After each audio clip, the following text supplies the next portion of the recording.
Imagine a vast sanctuary of scrolls, hundreds of thousands of ancient texts, philosophies, sciences, and secrets, all gathered in one place. Then silence, fire, ash, gone, forever. Who destroyed this beacon of human knowledge? Was it Julius Caesar, early Christians, or invading caliphates? Or was the truth far more complicated? The Library of Alexandria wasn't just a building, it was humanity's first attempt to store the soul of civilization. And someone erased it. But why? And what did we lose when the flames rose? Tonight, we journey into one of history's most haunting mysteries. This is the tale of the forgotten mines and the fire that silenced them. In the heart of ancient Egypt, where the Nile whispered secrets to the sands, rose a temple not to gods, but to knowledge. The Library of Alexandria, more than stone walls and scrolls. It was the mind of the ancient world, a sanctuary of thought where scholars, scientists, and philosophers gathered to dream, to debate, and to document the mysteries of the cosmos. It is said that within its walls were the blueprints of lost technologies, forgotten histories, and ancient wisdom that could have changed the course of our civilization. But then came the fire, the sword, the silence. Across centuries, myths grew from the ashes. Was it Julius Caesar's fault, the Christians, the caliphates? Or was it slowly, tragically, neglected into oblivion? This is not just a story of what was lost, it is a story of what could have been. Of how close humanity came to preserving its mind, only to let it burn. And perhaps, of a warning yet to be heeded. Welcome to the mystery, the legend, the haunting echo of the Library of Alexandria.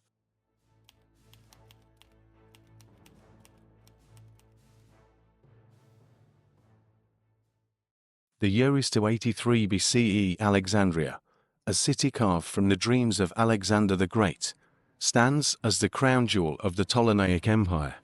At its edge, rising from the small island of Pharos, something magnificent begins to take form.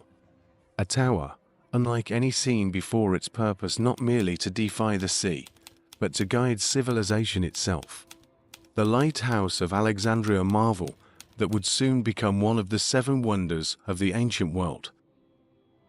This was no ordinary beacon. Designed by the Greek architect Sostratus of Cnidus, under the patronage of Ptolemy I and completed during the reign of Ptolemy II Philadelphus, the lighthouse soared over 300 feet into the sky. At its peak, a furnace reflected by polished bronze mirrors turned darkness into day, a light visible for miles across the Mediterranean. Alexandria was not only illuminating its harbor, it was declaring itself the center of enlightenment. Cut to crashing waves, but this wasn't just for sailors. The Pharos was symbolic, a torch held high for knowledge. Beneath its shadow, the Library of Alexandria would flourish, collecting scrolls from every known civilization. The lighthouse was the city's promise that here, intellect would never be lost in the fog. Its architecture defied nature. Built in 3 tiers, square, octagonal, and cylindrical, it stood with geometric elegance, resisting both time and tremor. Stone blocks interlocked with molten lead, absorbing the shock of quakes. It was, quite literally, a beacon of advanced engineering. But the true brilliance of the Pharos lay in its metaphor. Just as it shone across treacherous waters, Alexandria's library illuminated the vast seas of human ignorance. The Pharos and the library were siblings, one guiding ships, the other guiding minds. Together, they transformed the city into the intellectual capital of the ancient world.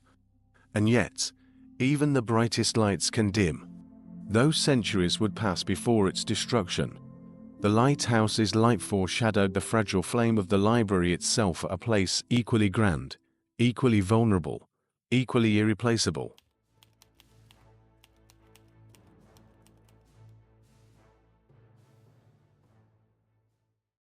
'48 BCE, the streets of Alexandria simmered with tension.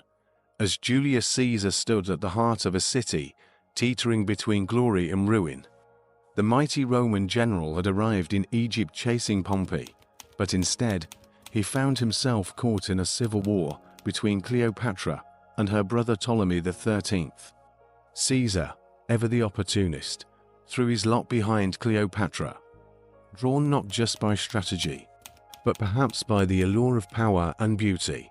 But war has no favorites. As Roman and Egyptian forces clashed, Alexandria's fate hung in the balance. Amid the fighting, Caesar ordered his ships to be set ablaze in the harbor to block Ptolemy's fleet from attacking. What he didn't foresee was the wind. The fire leapt from timber to timber, dancing across the waters and onto the docks. Flames surged through the great harbor, igniting warehouses, markets, and then the unthinkable.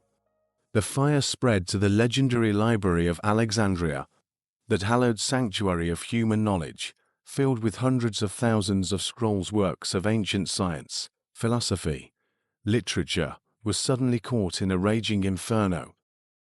Did Caesar watch in horror? Or was he unaware of what his fire had touched? Historians disagree. Some say only a section of the library, perhaps the storage depots near the harbor, were destroyed. Others whisper that this was the moment when the light of ancient knowledge was dimmed forever. So much remains unknown. No scrolls survive to tell the tale. Only echoes of a library that once held the wisdom of the ancient world. Whether the library was lost in full, or merely wounded that day, Caesar's fire left a scar on history. A spark meant to win a war may have burned away centuries of thought. And as the smoke cleared over Alexandria, one question lingered in the ash-filled sky. What knowledge did we lose in the flames?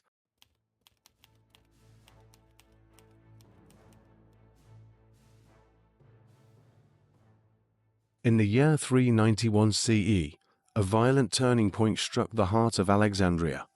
The city, once a beacon of multicultural wisdom, became a battlefield of belief. The Serapeum, an architectural marvel dedicated to Serapis, a fusion of Greek and Egyptian divinity, stood proudly as one of the last sanctuaries of the old gods. It housed not only idols and altars, but scrolls, echoes of the Library of Alexandria itself. But winds of change were howling.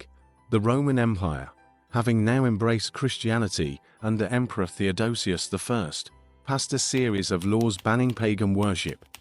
Churches were rising, temples were falling. Paganism was declared illegal, and those who had once tended the altars of Serapis were now seen as traitors to the one true God.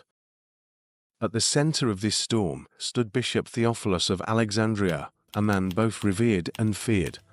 With imperial approval, he led a campaign to dismantle pagan shrines, and his eye fell on the grandest of them all, the Serapeum.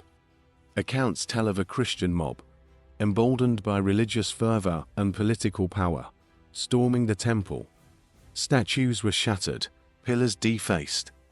The great idol of Serapis was dragged down and destroyed.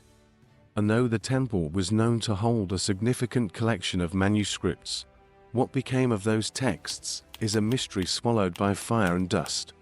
Some say the scrolls were burned in the chaos. Others suggest they were stolen or scattered. But one thing is certain: another vein of the ancient library's knowledge had been severed. In this fury of devotion, a monument to syncretism and wisdom was torn down in the name of unity and salvation. And Alexandria, once the lighthouse of the ancient world, dimmed further.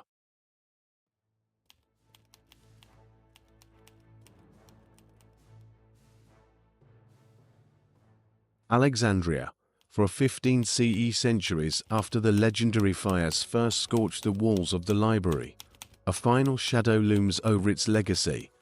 Her name was Hypatia, a philosopher, mathematician, and astronomer. Hypatia stood as one of the last guardians of ancient knowledge.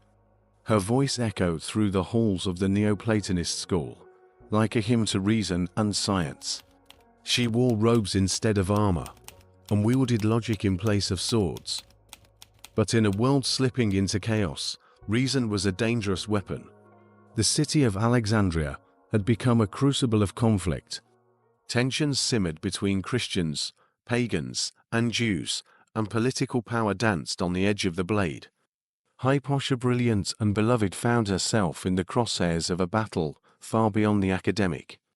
To many, she was the embodiment of the old world, the classical age of learning, tolerance, and philosophical discourse. But to others, especially zealots who feared what her teachings represented, she was a symbol to be destroyed. In March of 415 CE, a mob stirred by political fury and religious fervor found her.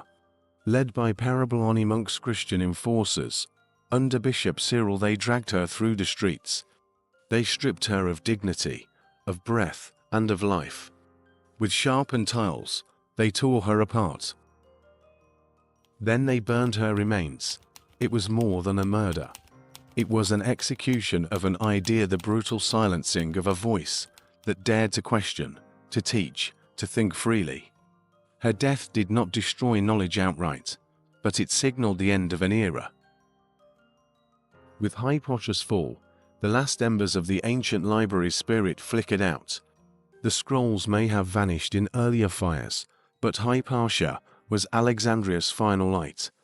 And when that light was extinguished, the long night of the Dark Ages began.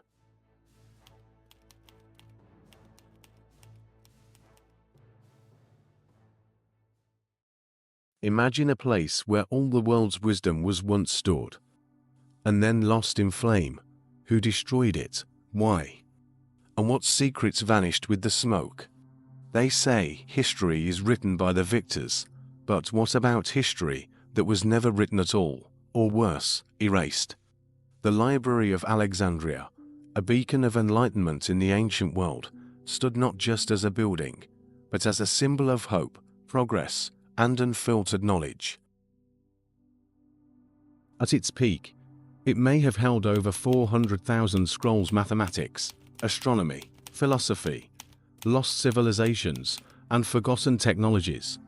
Yet, it's gone, burned, vanished, reduced to ashes. And centuries later, we still ask, who burned it all? Some say it was Julius Caesar, whose siege of Alexandria in 48 BCE led to the first sparks of destruction. Others blame Theophilus, the fanatical bishop of Alexandria, in 391 CE, who ordered the demolition of pagan temples and perhaps, inadvertently, the library itself. Some point to Caliph Omar, who allegedly burned what remained in 640 CE, declaring, "If the books contradict the Quran, they're heresy. If they agree, they're unnecessary." But maybe, just maybe, it wasn't a single act, but a slow murder. 1,000 small cuts delivered by war, religion, politics, and fear of knowledge itself. Was it a coincidence? Or was the truth simply too dangerous to survive? Today, all we have left are echoes of a time when the world once dared to gather its knowledge in one place. And the haunting truth that maybe someone didn't want us to remember. The Library of Alexandria may be gone, but its legacy burns in every book, every theory, every question we ask about the world. If this story moved you, don't let knowledge be forgotten again. Subscribe for more forgotten tales and epic moments from our ancient past. Comment below. What do you think was hidden inside those lost scrolls?